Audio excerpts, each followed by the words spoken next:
Hello friends, welcome to channel एडोफॉर्म। हम discuss कर रहे हैं drug store and business management, topic 9, introduction to accountancy. ये डी फॉर्म सेकेंड ईयर का सब्जेक्ट है। हम डिस्कस कर चुके हैं इंट्रोडक्शन टू अकाउंटेंसी।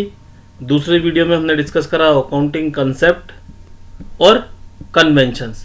आज हम डिस्कस करेंगे कन्वेंशंस, क्योंकि उस दिन थोड़ा सा कुछ समस्या थी, इसलिए कन्वेंशन में उसमें डिस्कस नहीं कर पाया आपके साथ। तो आज अलग से वीडियो में अकाउंटिंग कन्वेंशंस के बारे में बना रहा हूँ। रेफरेंस रहेगा RM मेहता। आप में से जो भी चैनल पर पहली बार आए वो चैनल को सब्सक्राइब करें और बेल नोटिफिकेशन पर प्रेस कर ऑल पर क्लिक करें, ताकि अगले आने वाली वीडियो आप तक पहुंच सके।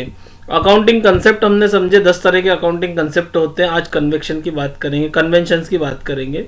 The term convention is used to denote stabilized customs और traditional practice as a guide to the preparation of accounting statement. Accounting statement के लिए एक ट्रेडिशनल प्रैक्टिस के लिए गाइड का काम करती है अकाउंटिंग कन्वेंशन। इनके हिसाब से हमको क्या करना है, अकाउंटिंग स्टेटमेंट बनाना है। किस तरह के होते हैं? 4 तरह के कन्वेंशंस जनरली यूज करते हैं। Convention of disclosures, materiality, consistency और कंजर्वेटिज्म। यदि कन्वेंशन ऑफ डिस्क्लोजर की बात करें तो इसमें यदि हम बात करेंगे कि अकाउंट स्टेटमेंट जो है, कोई फर्म है या कोई उसके इन्वेस्टर है, कोई भी व्यक्ति हुआ, उसके सामने होनेस्टी से आपको क्लियर चीजें सारी बताना, उसमें कोई चीजें नहीं छोड़ना है, एक छोटी चीजें भी।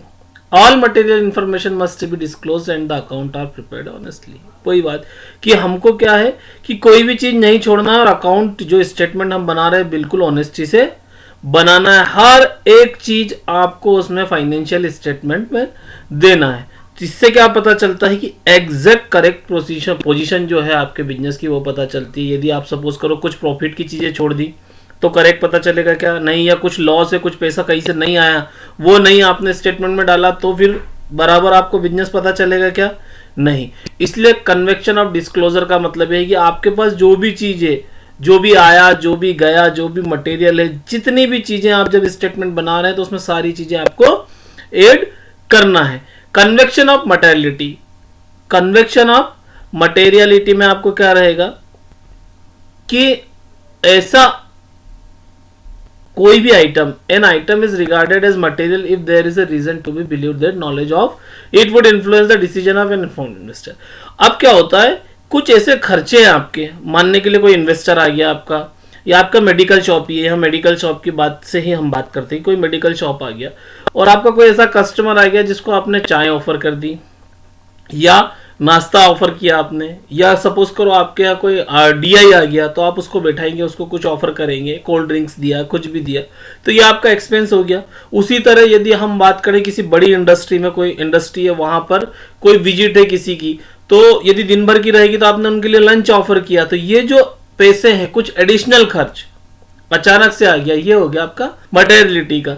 इसमें क्या होता है, इसको आप लिखोगे। यदि आपने ऐसा लिखना चालू किया कि यार उस दिन कलेक्टर हमारे यहाँ आए थे दौरे पे, तो हमने ये 500 रुपए का नाश्ता कराया, फिर DI आया तो ये कराया, तो ऐसे ऐसे करके तो आपका जो अकाउंट स्टेटमेंट और जो लेजर है, जो बुक है, वो कितनी मोटी हो जाएगी, कितनी सारी चीजें उसमें, कितने आइटम आ जाएंगे छोटे छोटे। तो इनको क्या किया जाता है मटेरियलिटी में कि इस खर्चे को कहीं भी आप किसी दूसरी जगह मर्ज कर दो, ठीक है, या तो छोड़ दो।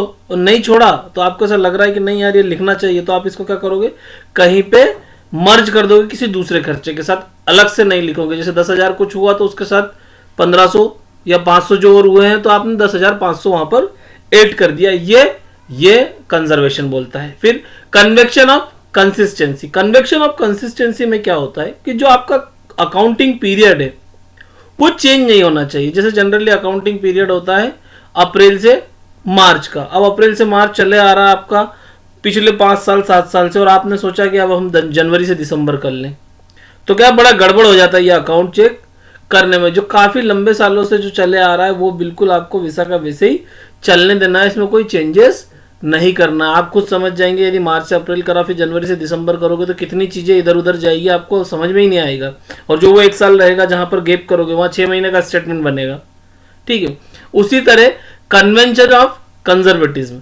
कन्वेंशन ऑफ कंजर्वेटिज्म में क्या होगा कि इसमें प्ले सेफ वाली कंडीशन आ गई कि हम ऐसा प्रिडिक्ट कर लेते हैं कि हो सकता है भविष्य में हमारे साथ कुछ नुकसान हो सके तो उन नुकसान को ध्यान में रखते हुए हम लिखेंगे। और इसी तरह हमको लगेगा कि प्रॉफिट हमको ये हो सकता है भविष्य में, तो प्रॉफिट को ना लिखते हुए हम जितने जितने लॉसेस हैं उसको हमारी जो अकाउंट बुक है उसमें लिखेंगे। It takes into consideration to all prospective losses but leaves out of all prospective profits. अब देखो इसमें क्या होता है, जैसे मेडिकल स्टोर की बात करते हैं, फिर हम इंडस्ट्री की बात करेंगे। मेडिकल स्टोर में यदि कोई आपके पास पेशेंट आया, आप अपनी अकाउंट बुक बनाते हो, वो आया 130 रुपये 150 रुपये का कोई उसने क्रीम लिया, उसने बोला कि मेरे पास तो 100 ही रुपये है, तो आपने क्या बोला, ठीक है 100 रुपये दे दो, बाकी के दे जाना।